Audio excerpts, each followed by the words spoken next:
Oke. Bismillahirrahmanirrahim. Assalamualaikum warahmatullahi wabarakatuh. Selamat datang teman-teman di multimedia pembelajaran.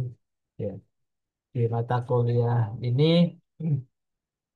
kita akan belajar terkait tentang teori belajar dan gimana prinsip multimedia kaitannya dengan teori belajar. Jadi kalau kita membuat sebuah em, media multimedia, ya, media pembelajaran yang berbasis multimedia. Nah, baik itu media interaktif dan sebagainya, kita pahami dulu teori belajar itu seperti apa. Saya rasa teman-teman di matematika semester 7 ini sudah mempelajari ya teori belajar. Cuman kita hubungkan saja ya dengan apa yang kita pegang. Ya, capaian pembelajaran saya setelah mengikuti perkuliahan ini mahasiswa diharapkan mampu satu, menjelaskan teori-teori belajar yang relevan dengan multimedia belajar dan menganalisis penerapan prinsip multimedia dan konsep pembelajaran dan mengintegrasikan teori pembelajaran dengan desain pembelajaran multimedia yang interaktif. Selanjutnya, ya, dalam pendahuluan ini kita akan merancang gimana multimedia pembelajaran ini harus bijak pada teori belajar. Jadi kita harus pahami dulu karakteristik siswa yang akan eh, menggunakan media yang akan kita kembangkan gitu ya. Nah, terus pemahaman terhadap cara peserta didik itu memproses informasi akan membantu dalam proses menciptakan media efektif, menarik, dan tidak membebani kognisi ya. Dimana kalau mungkin cara peserta didiknya, oh sering menggunakan sosial media, informasi dari apa eh, media elektronik atau lain sebagainya, berarti eh, dia cocok untuk kita ciptakan media pembelajaran yang berbasis digital yang kita upload di media sosial atau di eh, source YouTube dan sebagainya gitu. Jangan sampai media yang kita kembangkan itu bagus-bagus tapi membebani kognisi mereka. Ya mereka tidak paham dengan gimana cara menggunakannya, tapi Anda menciptakan media multimedia itu yang susah untuk digunakan, ya. Ajar. Ya, memberikan dasar konseptual tentang bagaimana manusia itu belajar. Ya, memberikan dasar konseptual tentang bagaimana manusia itu belajar. Dan menentukan strategi penyajian teks, gambar, animasi, dan suara. Ya, itu memang yang akan kita pelajari. Jadi kayak ibaratnya kalau bikin bikin apa adonan kue, ya, teks, gambar, dan animasi itu adalah bahan-bahannya. Jadi kita akan meracik beberapa media gabungan, bisa teks sama gambar jadi poster, teks, gambar jadi dan animasi digabungkan jadi eh, apa animasi ya, film animasi. Bahkan kalau teks, gambar, suara, ya, dan animasi itu bisa jadi film ya, jadi film atau media interaktif yang menarik. Mengarahkan perancangan untuk menyesuaikan media dengan karakteristik peserta didik. Jadi nanti teman-teman juga ini sudah semester 7 atau ya, semester 5 atau semester 7 saya kurang hafal ya teman-teman di matematika. Ya, merancang dan menyesuaikan media dengan karakteristik peserta didik ini penting, apalagi nanti kalau di skripsinya mau menggunakan multimedia sebagai media yang akan dikembangkan. Jadi ada analisis kebutuhan di mana ini harus media yang akan diciptakan itu sesuai dengan karakteristik peserta didik. Ya, gimana cara menyesuaikannya? Itu pasti ada komponen-komponennya, ya, komponen-komponennya atau eh, indikatornya. Kalau anak seperti ini berarti multimedia seperti ini. Kalau orangnya seperti ini berarti multimedia seperti ini. Ada indikatornya untuk merancang dan menyesuaikan prestasi. Jadi jangan sampai kita, oh sudah gambar saya punya multimedia seperti ini Pak, saya mau cari peserta didiknya ya nggak bisa. Kita harus menyesuaikan karakter peserta didiknya dulu, baru kita kembangkan multimedianya. Bukan medianya yang dikembangkan dulu, tapi kita nyari peserta didik yang cocok gitu ya. Kebalik caranya nanti. Oke, di teori behaviors ada tokoh Skinner ya dan Thorndike dan Pavlov itu em, belajar itu sebagai perubahan perilaku akibat stimulus dan respon. Jadi multimedia yang akan kita kembangkan nanti ada kemungkinan ya harus mungkin merubah perilaku. Jadi jangan sampai multimedia yang sudah dikembangkan capek-capek tapi tidak ada hasilnya ya itu berarti gagal penelitian atau pengembangan media kita. Jadi jangan sampai kita sudah capek-capek mengembangkan multimedia eh, ternyata perilaku dan hasil belajar mereka tidak meningkat berarti ya buat apa ada media pembelajaran gitu ya. Jadi teman-teman nanti harus pahami banget jadi lihat mereka belajar atau enggak dari apa yang kita ciptakan. Sebenarnya kalau media multimedia itu kadang tidak bisa berdiri sendiri teman-teman.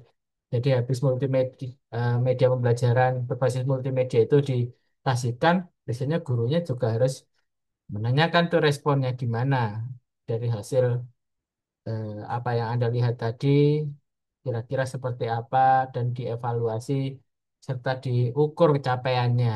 Ya, seperti itu. Ya, implikasinya eh, itu drill and practice, ya, respondent dan umpan balik eh, otomatis. Ya, kadang beberapa drill praktisnya dan reinforcement dan umpan balik ini penting digunakan dalam mengukur nanti ketercapaian belajarnya dalam menggunakan media multimedia ini. Selanjutnya, tokoh kognitif ini, teori kognitif belajar itu yang mungkin Anda sudah tahu, eh, Piaget, itu Piaget ya, ya saya bilangnya Piaget. Eh Brenner dan belajar itu sebagai proses mental internal. Jadi setiap orang itu mungkin belajarnya itu beda-beda. Itu biasa individu ya, yang saya belajar sama-sama dikasih media yang sama belum tentu cara belajar apa namanya penyerapan belajarnya itu sama dengan yang lain. Jadi secara internal ya kita belajar itu meskipun namanya belajar kelompok dan sebagainya nggak sama semua satu kelompok itu juga nggak akan beda-beda juga ya gitu. Jadi memang belajar itu ya internal kita yang menyerap itu. Ya. Implikasinya dengan menggunakan peta konsep animasinya jelas mengkelompokkan informasi. Jadi teman-teman nanti harus mengembangkan dulu sebelum belajar multimedia itu dikonsep dulu peta konsepnya. Tujuan pembelajarannya ke arah mana. Terus di mana nanti memvisualisasikan dengan jelas ya baik animasi atau infografis dan mengelompokkan informasi yang Anda punya. Jadi riset informasinya. Ya, untuk memperkuat nanti kognitifnya itu memang, oh iya benar ya, apa yang disampaikan di media yang dikasihkan Bapak Ibu ya berarti dia masuk akal menurut dia. Mhm.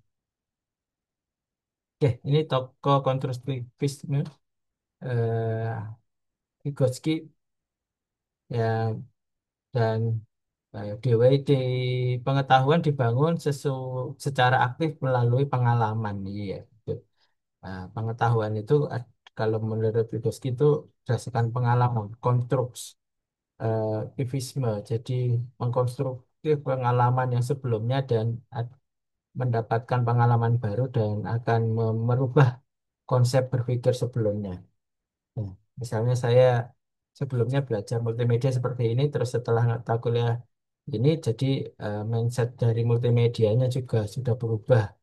Mungkin karena dengan adanya tambahan teori dan sebagainya. Implikasinya ya simulasi proyek berbasis masalah nanti dan kolaborasi. Teori kognitif multimedia learning Mayer ya ini yang yang bisa digunakan untuk teman-teman untuk menggali teori multimedia yang nyambung ke teori kognitif ya.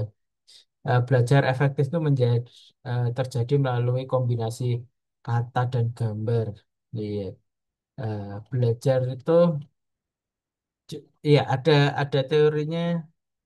TRL itu apa yang kita lihat itu kurang lebih berapa persen saya lupa ya. Dan apa yang kita dengar itu kurang lebih 30% kalau atau kebalik ya. Kalau yang kita lihat 20%, yang kita dengar itu 30%. Kalau 50% itu kita lihat dan kita dengar. Ya, itu. Jadi eh, belajar efektif itu mungkin selain kalau ada textbook, ada gambarnya, makanya kenapa koran dulu itu ada teksnya, ada gambarnya, karena untuk memvisualisasikan dan eh, ada yang menceritakan kejadiannya. Jadi bisa menjadikan pengalaman eh, pembelajar secara efektif. Tapi kan sekarang sudah ada teknologi video dan sebagainya, ya akan lebih berkembang lagi. Ya, gitu ya. Selanjutnya. Oke, ini bisa Anda baca dengan prinsip-prinsip multimedia yang terkait Mayer. Ada kombinasi teks gambar, letakkan teks berdekatan dengan gambar, terus gunakan narasi audio, jadi biar enak ya daripada orang baca yang mending didengerin kata biasanya tuh. Disuruh baca sendiri susah kan anak sekarang. Lebih suka dinarasikan bahkan konten-konten kreator atau apa namanya ya konten media sosial itu jalan-jalan harus dikasih voice over biar biar apa yang diceritakan itu lebih menarik. Hindari teks dan audio yang sama ya. Ini biar gak bosen ya. Jangan muter-muter apa yang kita omongkan jadi nantinya akan membosankan. Hilangkan elemen yang tidak relevan. Jadi kalau tidak cocok dengan lingkungan peserta didik, misalnya kalian membahas tentang gimana pendidikan di Jepang, dan untuk teman-teman yang ada di Jampang ya nggak nggak nyambung ya. Nggak akan relevan gitu ya. Jadi harus relevan. Nah, harus relevan. Kalau nggak relevan mending dihapus.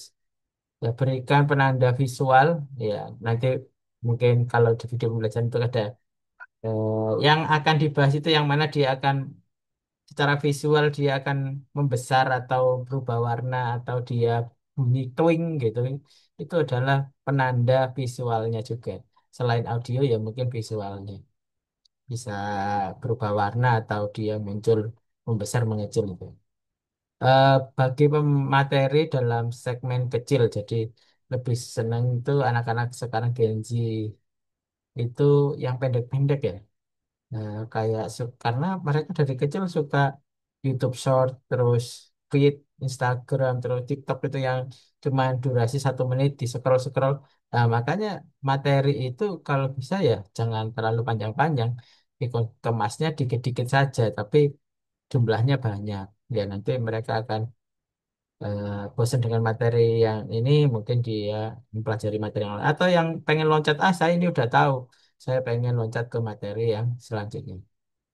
Gunakan bahasa percakapan lah ini teman-teman kalau nanti menggunakan voice over ya cara cara apa ya menarasikannya itu gunakan bahasa percakapan jangan textbook.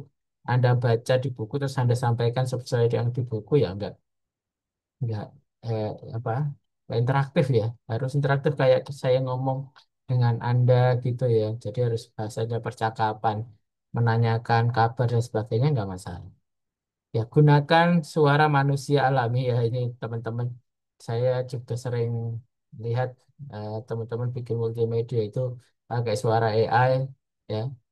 Karena mungkin nggak pede dengan suaranya saran saya jangan ya karena tetap aja meskipun eh, narasinya bagus, tapi dia kayak kita eh, bukan apa mendengarkan suara orang. Sebenarnya anak-anak itu lebih suka mendengarkan suara yang memang dari gurunya. Jadi nanti teman-teman kalau eh, apa bikin bikin media berbasis multimedia ya suaranya harus suara Anda sendiri. Siapa tahu nanti kalau jadi guru Anda sampaikan materi yang Anda sampaikan dengan suara alami ya. Oh, ini guru saya bener, ini suara guru saya, dia hafal dengan suara guru. Itu anak-anak lebih lebih apa ya, lebih bisa memperhatikan itu ya daripada Anda pakai suara AI. Tampilkan visual yang relevan, bukan sekedar wajah pengajar. Jadi ya, saya jujur ini harusnya divisualisasikan mungkin yang lebih bagus, biar biar materinya mudah untuk dipahami. Nah, nanti teman-teman belajar memvisualisasikan image principle ini penting. Jadi di matematika ya, terutama matematika itu dari dulu ya belajar angka dan sebagainya, tapi tidak pernah, jarang sekali orang yang berusaha memvisualkan secara mudah, dan mungkin lebih dekat dengan mereka gitu kan, relevan mungkin kalau yang di wilayah apa ya, yang mungkin di wilayah ciri khasnya pisang ya udah, untuk menghitung angka dan sebagainya mungkin dalam bentuk jumlah pisangnya itu ya, ya bisa untuk biar secara relevan, bukan sekedar wajah pengajar ya. Nanti tidak hanya saya harus tampil seperti ini, bisa saja harusnya teman-teman bisa nyari visual-visual yang menarik ya. Hmm. Oke, integrasi teori belajar dan prinsip multimedia. Ya, di behaviorisme, latihan interaktif dan feedback otomatis. Jadi ada beberapa learning management system itu kadang memberikan feedback secara otomatis. Jadi kalau dia tidak melampaui, jadi kayak dikasih multimedia, dia ikut menyelesaikan apa ya, misinya di situ. Nah, dia ada feedback otomatis bahwa itu di endingnya dia ada umpan baliknya dalam bentuk tanggapan dan sebagainya.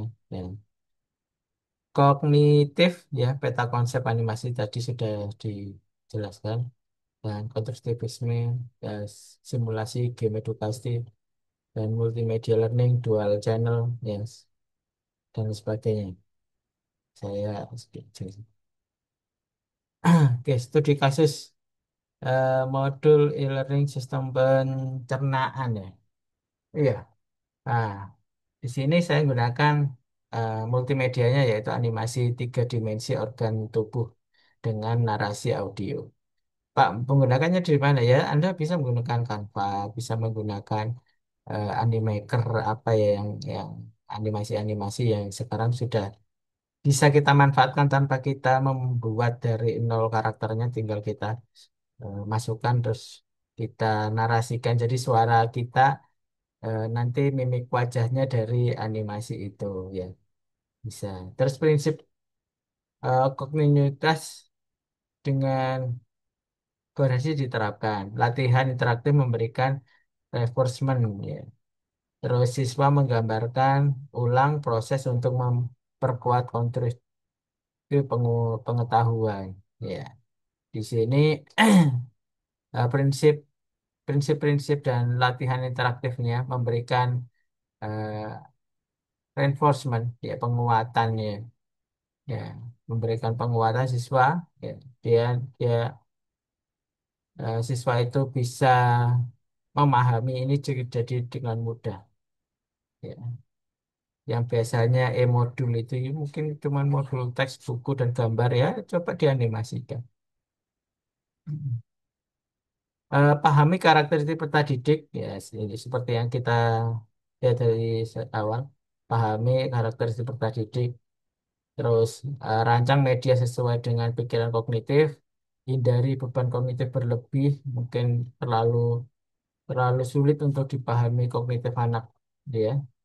Gunakan elemen visual audio secara seimbang. Jadi jangan visualnya terlalu rame, terus audionya juga terlalu berisik dan terlalu panjang juga ya. Seimbang saja. Visualnya dan audionya itu harus seimbang. Oke,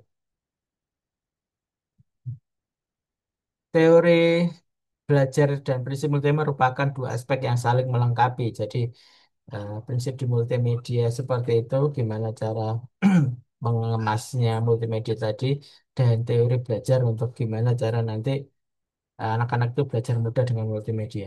Desain multimedia sangat yang baik harus mendasar pada teori belajar untuk mempertimbangkan bagaimana otak manusia memproses informasi untuk mencapai pembelajaran optimal. Iya, gitu ya. Iya. Ini silahkan ada pertanyaan, diskusi, isi di kolom diskusi ya teman-teman di bawah video ini.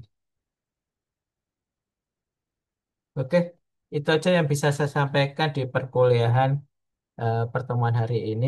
Kita pakai asinkronus, jadi Anda bisa belajar secara mandiri dan Anda bisa putar-putar ulang video ini. Terima kasih, sekian dari saya. Assalamualaikum warahmatullahi wabarakatuh.